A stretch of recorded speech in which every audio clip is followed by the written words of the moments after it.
सवाल ऐसा है, ये सुनो, तय नहीं देखिए हुआ। देखिए, जिन लोगों का ध्येय केवल सरकारी जंगलों में आरा चलाना रहा हो, आरा मशीनों पे लकड़ियां घिस नहीं रही हो, लकड़ी भी घिसो तो चोरी की घिसो, वो हमें नसीहत ना दें।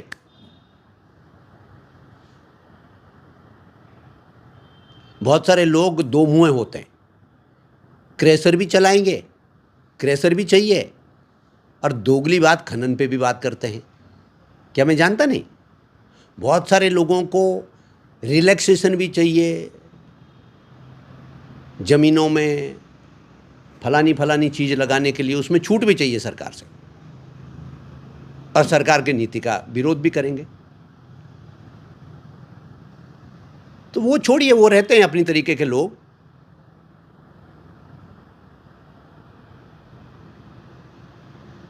सर अभी इस दौरान में और किसी भी, देखिए, कोई भी प्रतीक जी, कोई भी हो, कोई भी किसी भी पार्टी का जनप्रतिनिधि हो, विधायक हो, सदैव नीतियों में, कार्यक्रमों में, उसके क्रियान्वयन में कुछ ना कुछ तो गैप रहता ही है। तो मैं हमेशा कहता हूं कि नीतियों और कार्यक्रम में तो एक गाइडिंग फोर्स होता है, वो एक पथ प्रदर्शन का काम होना है कि इस दिशा में होना चाहिए। 100% तो अचीव करना मुश्किल ही होता है, ठीक है, लेकिन उसका मतलब यह है कि यदि 100% अचीव करें तो हम कुछ नहीं अचीव करेंगे। हमने 50% अचीव किया, 60% अचीव किया, क्या किया, एनवायरनमेंट प्रोटेक्शन के लिए काम करेंगे तो करेंगे ही नहीं, करेंगे, कुछ अचीव करेंगे, ठीक है, कुछ टूरिज्म इंडस्ट्री को आगे बढ़ाने के लिए करेंगे। तो कोई यदि कहें कि स्विट्जरलैंड बनाना चाहते थे, तो एक वो कहावत है ना पुरानी, Rome was not built in a day. हमारे यहाँ कहावत है कि हथेली में सरसों नहीं उगाई जाती, उसके लिए एफर्ट्स की कंसिस्टेंसी चाहिए होती है। उसके पास, आपके पास सोच भी होनी चाहिए, और उस सोच को लागू करने के लिए आपके पास एक, आपके एफर्ट्स भी होने चाहिए, आपके पास एक जिसे कहना चाहिए समर्पण भी होना चाहिए, एक उसके लिए परिश्रम भी करना पड़ता है। जी सर अभी मतलब स्विट्जरलैंड तो बनाया नहीं आज तक। बन रहा है। हाँ, जो आपको तमाम सारा पर्यटक एक्टिविटियाँ दिख रही है, जो तमाम सारे आपको पर्यटन के क्षेत्र में आपको लग रहा है, किस चीज़ से बनेगा?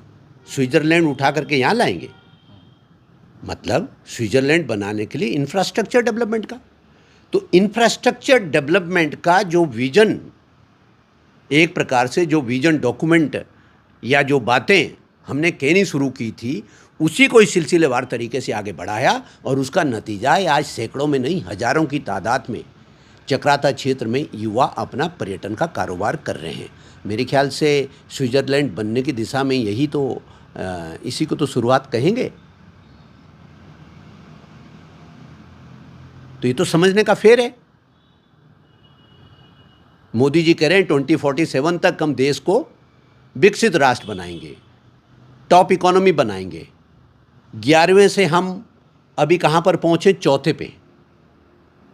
11 साल पहले 11वें नंबर पर थे, आज चौथे नंबर पर है।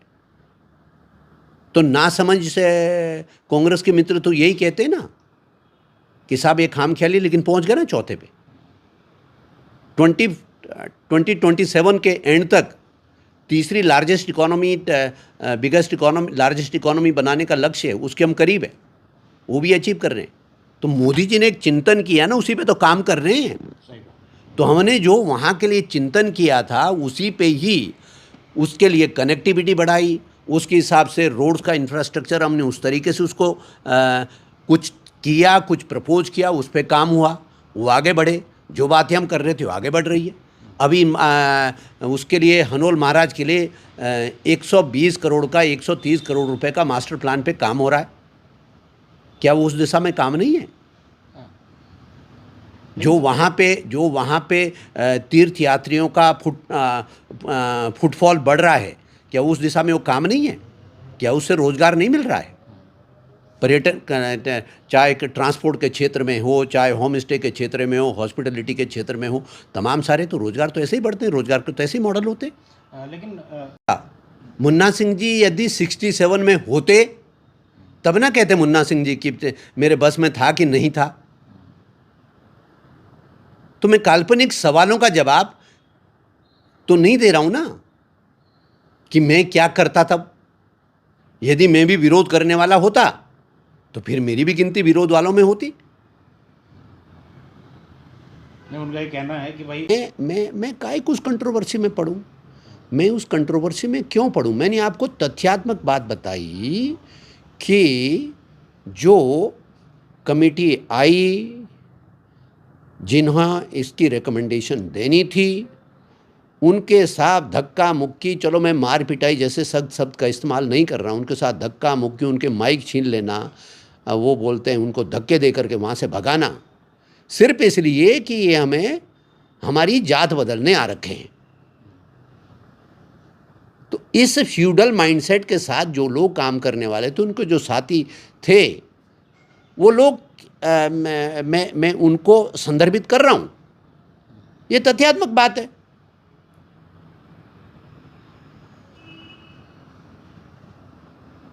अब ये बात सुन करके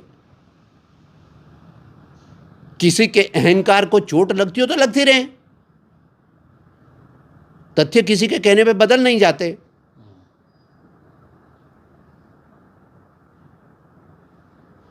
मैं इस बात की भी परवाह नहीं करता हूं कि कौन श्रेय ले रहा है, कौन श्रेय नहीं ले रहा है। मैं कोई श्रेय की बात ही नहीं कर रहा हूं, लेकिन जो तथ्यात्मक बात है वो तो करनी पड़ेगी ना। तथ्यात्मक बात तो लोग गांधी जी के बारे में भी करते हैं, पंडित नेहरू के बारे में भी करते हैं। जब ये जो एक विकास नगर से आगे जाकर के बाड़वाला चिलियों में अशोक आश्रम है, 42, 43, 40, 41, 42, 43 के दरमियान वो आश्रम स्थापित हुआ था, और उसको स्थापित करने वाले थे धर्मदेव शास्त्री जी, गांधीयन थे। तो उन्होंने वो आश्रम स्थापित किया। उन्होंने यहाँ यमुना घाटी में, जौनसार बावर क्षेत्र में शिक्षा दीक्षा और आर्थिक तरक्की के लिए बहुत सारी चीज़ें, अभियान चलाए। तो आज़ादी के तुरंत बाद का समय, आज़ादी के फिर आज़ादी मिली तो बाकायदा वो अच्छे से इस क्षेत्र को जानते थे।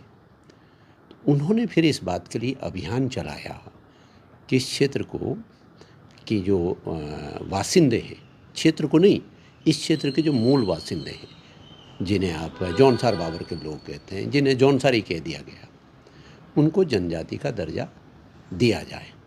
तो वो परसू करने वाले थे, और फिर उन्हीं के रिकमेंडेशन पर, उन्हीं के परसुएशन पर जो पार्लियामेंट्री कमेटी आई, भारत सरकार की जो कमेटी आई, उन्होंने उधर जौनसार बावर क्षेत्र में विजिट किया।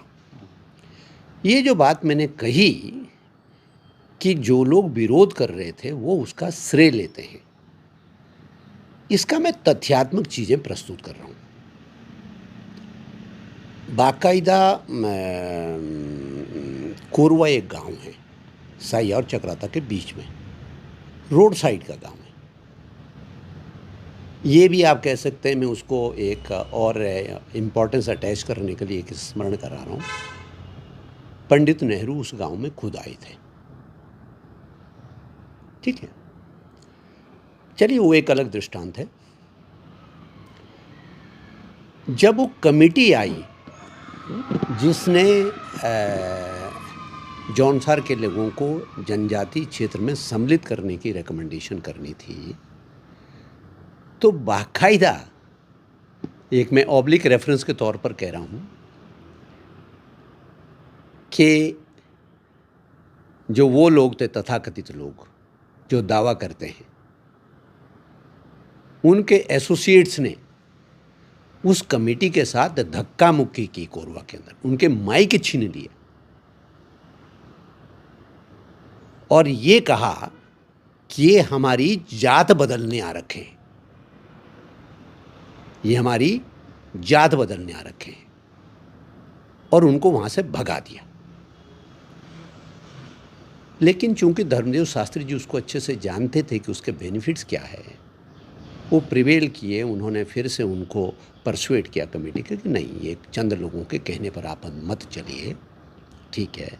ये थोड़े से जो समाज का एक प्रकार से जो जो जो फ्यूडल माइंडसेट है जिनका, वो ऐसी बात कर रहे हैं। तो उसमें फिर धर्मदेव शास्त्री जी के उस अभियान को आगे बढ़ाने में जो उनके साथ जुड़े वो थे, एक तो जौनसार बाबर के क्षेत्र से, जौनसारी कम्युनिटी से, या सबसे पहले जो जिन्होंने सिविल सर्विसेज एग्ज़ाम क्रैक किया, गीताराम जोशी जी, ग्राम ठाणा। 67 में जनजाति घोषित हुआ और 69 में वो सिविल सर्विसेज के माध्यम से IRS हो गए थे। दुर्भाग्य से 1 वर्ष पहले ही उनका निधन हो गया है, ठीक है। वो उन्होंने, और एक देविका चौहान जी होती थी जो मेरे परिवार से थी, वो भी जौनसारी जनजाति में सबसे पहली महिला थी जो अधिकारी बनी। इन लोगों ने बहुत एक्टिवली उसको परसू किया। तो ये तो तथ्यात्मक बातें हैं, इसमें किसी के कहने से क्या हो रहा, ये तथ्यात्मक बातें हैं। और इसको बाकायदा जो चश्मदीद गवाह थे इसके, इन घटनाओं के, आप जाइए चक्राता में एक खेमचंद वर्मा जी होते, तब तो इस दुनिया में नहीं हो, अच्छे लीडर भी थे, एक्टिविस्ट थे, वो आपको नाम वाइज गिनाते थे। खेमचंद वर्मा जी, खेमचंद वर्मा जी के पुत्र फिर वहाँ पर कैंटोनमेंट बोर्ड के मेंबर भी रहे चक्राता के अंदर। उनका पौत्र आज हमारे पास कालसी में कनिष्ठ प्रमुख भी रहे, रितेश, आपको सारा बताते थे। इसमें कौन सी ये कोई जादू की छड़ी छोड़ो ना, ये तो तथ्यात्मक बात है। कौन श्रेय लेता, कौन श्रेय नहीं लेता है, कौन प्रयास करता है, कौन नहीं करता, मुझे इस बात की कोई नन ऑफ माई बिजनेस, मुझे इस बात की कोई चिंता नहीं। लेकिन चूंकि तथ्यात्मक चीज़ों की मुझे जानकारी है, तो तथ्यात्मक, मैं तो नाम लेकर के कह रहा हूँ ना, मैं तो नाम लेकर के कह रहा हूँ। मैंने वो कॉरेस्पॉन्डेंस पढ़ी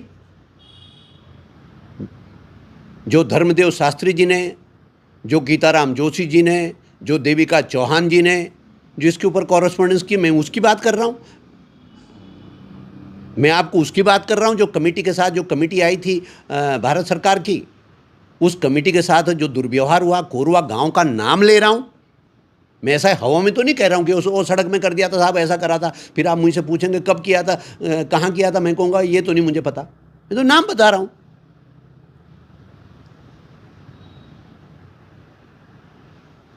और बाकायदा उन लोगों ने बैठकें की अलग अलग जगह पर कि इनका विरोध करो।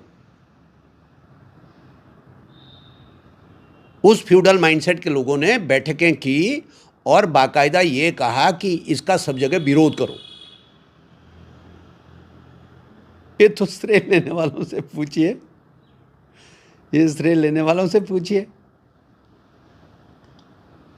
मैटर ऑफ इंटरप्रिटेशन है, मैटर ऑफ इंटरप्रिटेशन है कि ऐसा कर देते तो ऐसा हो जाता, काश हमने ऐसा किया होता तो